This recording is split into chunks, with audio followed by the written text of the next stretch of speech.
అందరికీ ప్రజల ప్రభువైన యేసుక్రీస్తు నామములో మీ అందరికీ వందనాలు. ఒక అద్భుతమైన వీడియో చూపిస్తాను మీకు, ఆగండి. చూసిన ఈ అమ్మని చూసి బుద్ధి తెచ్చుకోవాలి ప్రతి ఒక్కళ్ళు. ఈమె అసలు రోషం కలిగిన క్రైస్తవురాలంటే ఈమెనే. ఈమెలాగా ప్రతి ఒక్కళ్ళకు రోషం వచ్చినప్పుడే దేవుని సువార్త ప్రకటించబడుతుంది. అప్పుడు 12 మంది అపోస్తుల ద్వారంగా ఇన్ని దేశాలలో సువార్త వెళ్ళింది. ఈరోజు ఎంతమంది క్రైస్తవులు ఉన్నారు, ఎంతమంది పాస్టర్లు ఉన్నారు, ఎంతమంది సేవకులు ఉన్నారు. దీన్ని బట్టి అసలు ప్రపంచం ఎప్పుడో మార్చబడాలా, అందరు యేసుప్రభుని నమ్ముకోవాలా. కానీ ఎవ్వరు రోషం కలిగి లేరు. ఈ అమ్మని తెచ్చుకొని ఈ అమ్మ వీడియో చూసి బుద్ధి తెచ్చుకోండి. ఆయన చూసినా ఎంత ఫోర్స్ చేస్తుండో, రామాను బ్రదర్, మేము ఎప్పుడన్నా క్రైస్తవులము యేసుప్రభు అని చెప్పి అను కొడతాం, నేను కట్టే తీసుకొని కొడతాం, అనకపోతే అని ఎప్పుడన్నా అన్నామా మేము? మీరెందుకు బ్రదర్ ఇంత ఫోర్స్ చేస్తారు? ఆమె దేవుడు, ఆమె ఇష్టము, మీరెందుకు ఫోర్స్ చేస్తారు? రామాను ఈ వీడియో ఒకసారి చూడండి. ఈ అమ్మకైతే నా హ్యాట్స్ ఆఫ్, అసలు నిజంగా సెల్యూట్ చేస్తున్నాను నేను ఆమెకి. రోషము కలిగిన క్రైస్తవురాలంటే ఆమెనే. ఈ వీడియో చూడండి ఒకసారి. ఫస్ట్ ఒక్కరు కూడా అడగలేదా నిన్ను? అందుకనే ఇప్పుడు అనట్లేవా రామా అని? ఎవరు అడగలేదు, తెలియదు పాపం. పైసలు నేను ఇవ్వకపోయినా ఏం కాదు కానీ రామా అని అంతే కదా. అదే నువ్వు పైసలు ఇవ్వకపోయినా పర్లేదు, ఎవడైనా ఇస్తాడు, నేను రామా అని అంటావు అంతే కదా. రామా అనవు, కృష్ణ అని కూడా అనవు, అని అనవు, అయినా కానీ అనలేవు. తీసుకొచ్చి కొట్టి ఎవరిని? కానిస్టేబుల్ తీసుకొని వచ్చి కొట్టినా కానీ రామా అనవు, అనవు. నిన్ను కొట్టేయాల్సిన అవసరం ఏముందిలే కానీ. ఎందుకు అంత కోపం రాముడు అంటే?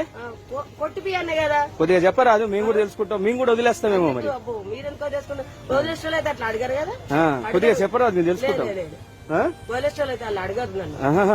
ఎందుకు ఏమన్నా రాముడు కోపం చేసిందా మీ మీద?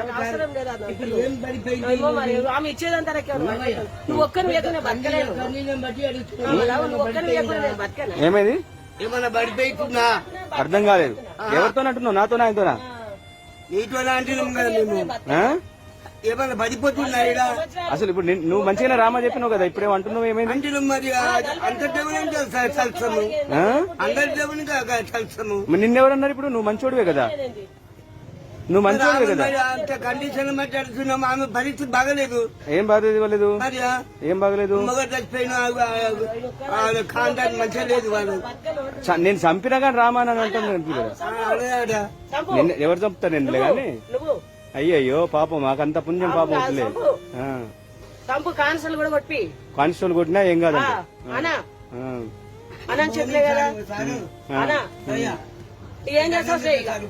అయ్యో మాకేం అవసరం అమ్మా? ఏం అవసరం? పైసలు ఇవ్వకుండా ఉంటాం అంతే, పైసలు ఇవ్వకుండా ఉంటాం అంతే. నేను ఒక్కని ఇవ్వకపోతే బతకలేవు, అది కూడా కరెక్టే. అవును, ఎంతమంది నువ్వు ఒక్కరు లేకుండా బతక కాదు కాదు. వాళ్ళందరూ వదిలేసిరట, వాళ్ళు కొట్టిరట. నన్ను ఎవరు అన్నా మాట? నేను దయ్యమని అన్నానా?